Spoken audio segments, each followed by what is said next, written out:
Welcome back to MVM. Today we have a Kickstarter preview. This one is from Renegade Games, and it is called Terror Below, in which you are going to be finding these awful worms invading the Nevada countryside. Yeah, and these things are like house-sized worms. These are not little worms, and this game is filled with take that, but one of the things you're going to be doing is taking these worms, or their eggs rather, and delivering them back to the government so that they can continue their testing, I guess. All right, so the first thing you're going to notice is how beautiful this game is. Number one, this board is fantastic. It's actually a double-sided board, so you can play it in two different ways. The other side is expanded because it has a large like a chasm. Yeah, like a chasm that you can jump over and kind of impedes your movement throughout the game. Each player is going to start with one of three characters. These characters are dealt out randomly to each of the players. The characters are going to give you variable players, maybe allowing you to have different movement abilities, additional actions. You're going to pick one of these characters to be your leader at the start of the game, and the other characters are simply going to go face up directly below them. This is kind of your life, because any worm attack in the game is going to kill that top character immediately if it is able to attack you successfully. If you run out of all three of your characters, that is one of the ways the game will end. All the players are going to have one more turn, and you're going to finish up scoring at that point. Yeah, you're going to be not only avoiding these attacks, but you're going to be trying to move things around on the board so that you're setting up attacks for everyone else. You basically want to get worms on them when they're not ready for them, and get the worms on you when you are. The other way that the game can end is if any player at the table collects 20 victory points. So not only is this kind of a pick up and deliver type of game, but it's also a race game. The first person to do so will also signify the end of the game, and that player will be the clear winner. When you look at the board, you're going to notice 5 different locations on the board. You have the government facility, the motel, the general store, the state police, and then the hospital. Delivering eggs to each of these different locations is not only going to grant you victory points through possible deeds or just straight out victory points, but they're also going to grant you a one-time bonus when you deliver to them. So there's some decision making on there on the eggs you want to pick up and where you want to deliver those eggs. Yeah, you're always going to be able to deliver an egg no matter what the color or anything like that, and get a victory point and a bonus card from any of those different locations. And all of those locations have different unique bonus card types. They're going to help you do a variety of different things throughout the game.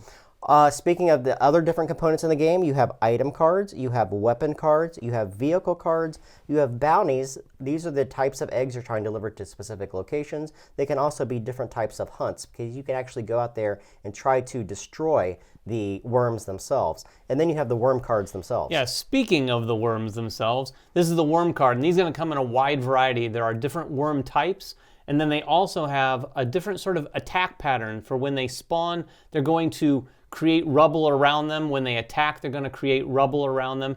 That rubble is basically the pattern where if you're in that zone, you're going to be part of that attack. Each of those worms also is going to lay an egg the moment that it appears, and it has a significant number of health and a triggering ability. That triggering ability ties in directly with the number of vehicles that are placed below it. If you look at the bottom part of the board, you're going to notice 3 targets, 1, 2, and 3. These represent the different types of worms that are layered underneath of the ground. You have number 1, which refers to 1, 2 to 2, and 3 to 3. As players play cards on their turn, we'll talk about the turn structure in a moment, but as players play cards on their turn, they could actually trigger a worm attack at the end of the turn by a specific threshold that that worm has on the card itself. Yeah, so you're controlling these worms, so to speak, by placing these vehicles underneath them.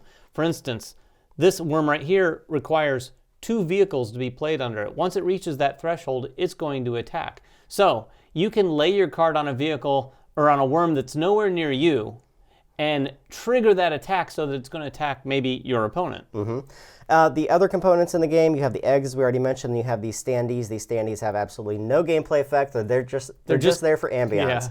All right, so to begin the game, the first thing you're going to do is you're going to take the 4 black worm cards. You're going to see these on the board. Each of these worm cards, as we said, is going to show you the pattern. It's going to show you where to lay the egg and the rubble around it, which kind of egg it's going to lay by the collar on the top, and then a number sequence. This number sequence represents a grid on the board. So you see 4 blue and 2 red. You're going to look on the board and find that grid and put that egg in that particular location, just as we did right here. Then it's going to throw out some rubble. You're going to do this at the start of the game for all 4 of these cards.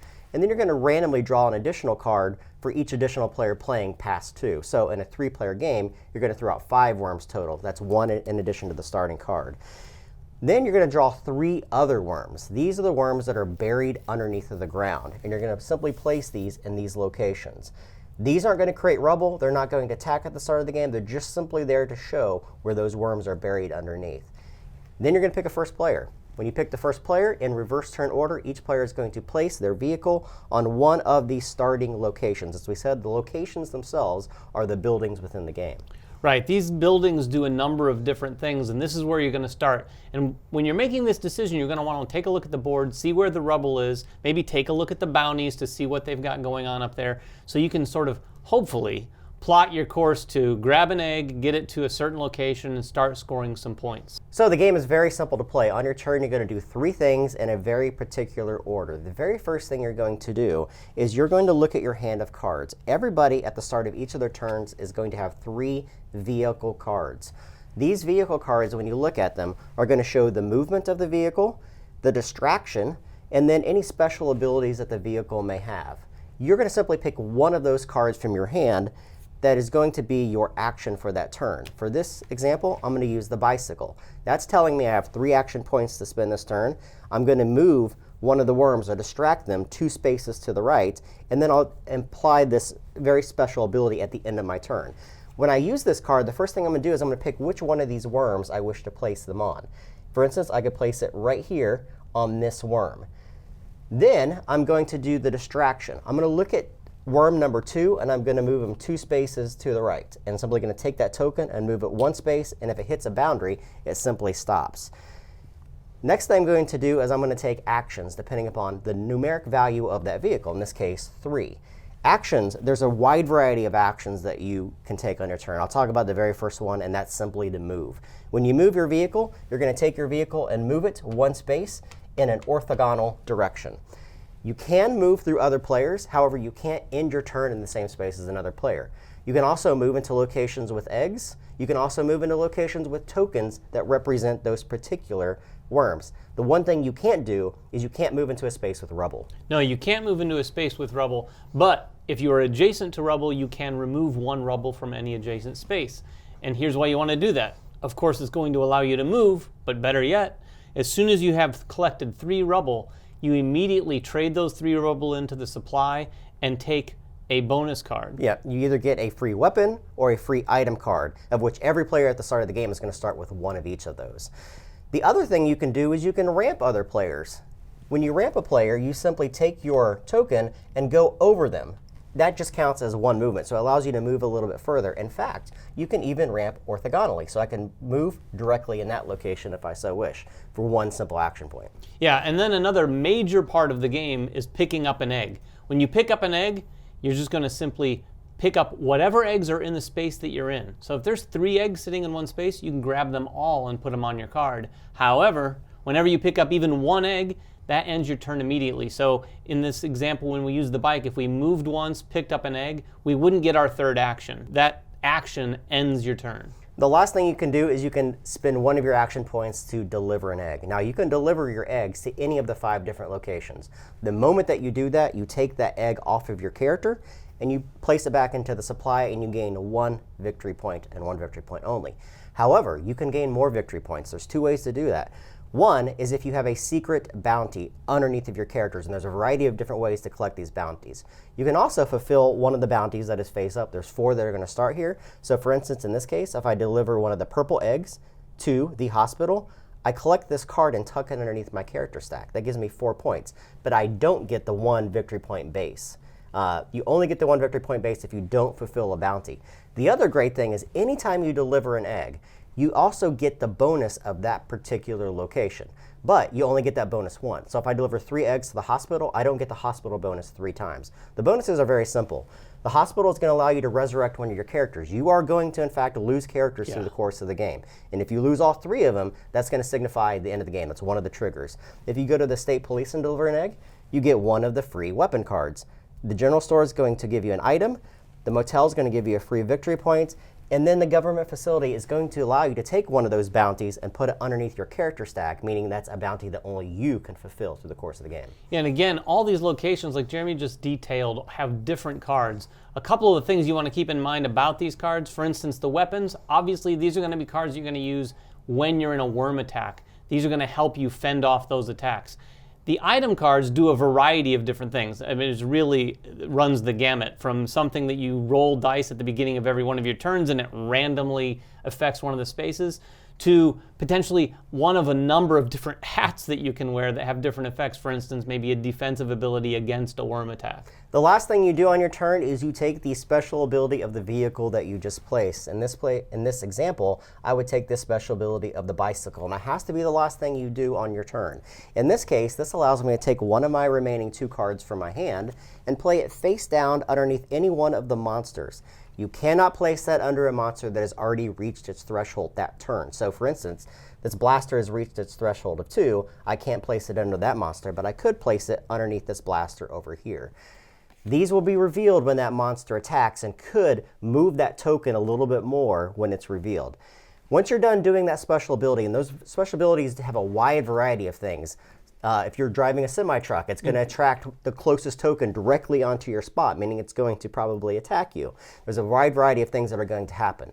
Then you check for thresholds to see if any of the worms have attacked. In this case, this blaster right here has 2 cards below it, so it is going to attack. Here's how attack works. You're going to look in the location where the number 2 is. In this case, it is right here. The first thing that happens is he's going to lay an egg of his color. So it's going to lay a purple egg on this particular location. Then it's going to send out shrapnel in the locations where it is. Now, one thing you need to know, if your character is in a location, it's not going to attack you, nor can you attack the worm itself. But if I were in this particular location, it's going to send out shrapnel according to where it is. So it's going to send one here, and it's going to send one here. Each of the locations can hold up to 2 rubble. If you are in that attack pattern, meaning that you are in the location where the egg was laid or any of the rubble was laid, you are being attacked by that worm, and you have the possibility of your top character dying at that point. Yeah, and in fact, multiple people can be in one of those attacks, which is kind of a really cool thing. You might think, well, that sounds cooperative.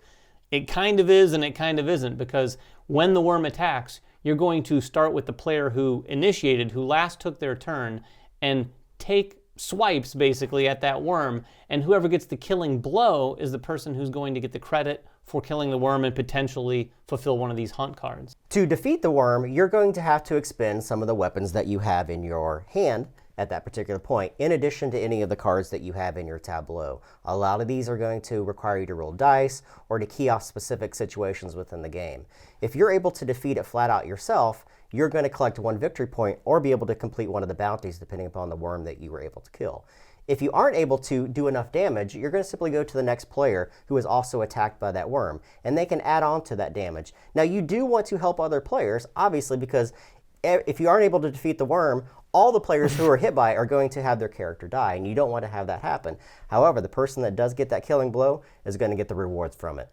Yeah, it brings in an interesting strategy, because you could create a situation where you initiate an attack with a worm that has a health of 7, and you better believe that you need to have all of that ready to go, because if you can do a couple damage, someone else is surely going to finish him off and get all the points, potentially. So it's a decision you have to make, whether or not you want to let one of your guys go or help someone else score some points. All right, if your characters are killed, you're simply going to take that character that you have, place it face down, showing the death sign underneath of your stack, meaning that that character is now dead.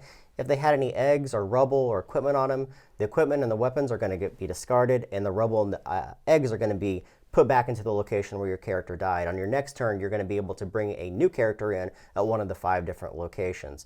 No matter whether or not you killed the worm or the worm was able to live, that worm is going to be discarded, and a new worm is going to come into play and then reburrow according to whatever value shows here. And all the cards below that particular worm are going to be discarded, and you go through that process again until one of the players has 20 points. Right, like we said earlier, once someone has 20 points or once someone has lost all of their characters, that's going to trigger the end of the game. Now, if someone gets 20 points, that's a hard stop. Yep. If someone dies, the other players are going to get one last turn, and that wraps things up. This is a very interesting game. Number one, the production value on this game is beautiful. If you haven't already noticed, this actual main board is very cool. I don't think I've seen a die-cut board that looks quite like this before. It just brings that whole ambience of the tear below aspect into the game. Yeah, plus the artwork, I mean, for us is really, really good. This is another nice great Renegade production, and it's an incredible theme and a great implementation of it. So that is Terror Below from Renegade Games. It does have a variant on the other side with the chasm that we had previously talked about. If you guys have any questions about the game, make them in the comments below. Of course, check out their Kickstarter for the final components, and we will catch you guys next time. Bye-bye.